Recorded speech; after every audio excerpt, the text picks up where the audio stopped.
Blue Earth Thing here, back with another video, and today we'll be taking on flat earthers and their theory that this image cannot be correct.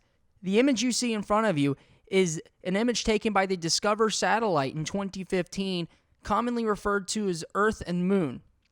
Here we see the Earth and the backside of the moon, the side of the moon that we don't commonly see very often.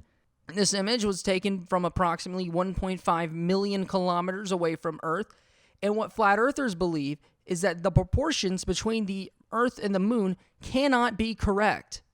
So I figured I would tackle this theory that the flat earthers have and show that it does have the correct proportions and the correct sizes in the image by taking some of my own. Here you see a soccer ball about 22 centimeters in diameter. Approximately 663 centimeters from it is a ping pong ball that is about 4 centimeters in diameter.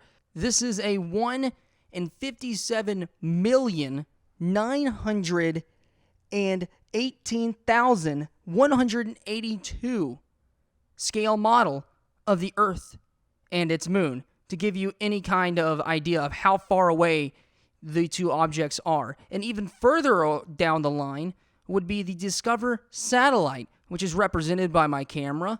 My camera is sitting at approximately 83 feet from the Earth and its moon.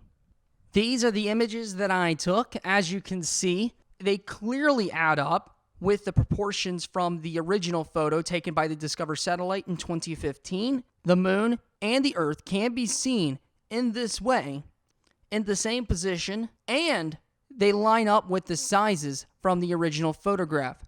So whatever you're saying about how this image is unreal, how this image is CGI, and how this image cannot be really taken in real life in space because the Earth and the moon are so far apart, that the sizes would be so different, well, I'm sorry, you are wrong. I did it in my own backyard, and you can too if you put any effort into any of your theories. Blue Earth Thing out.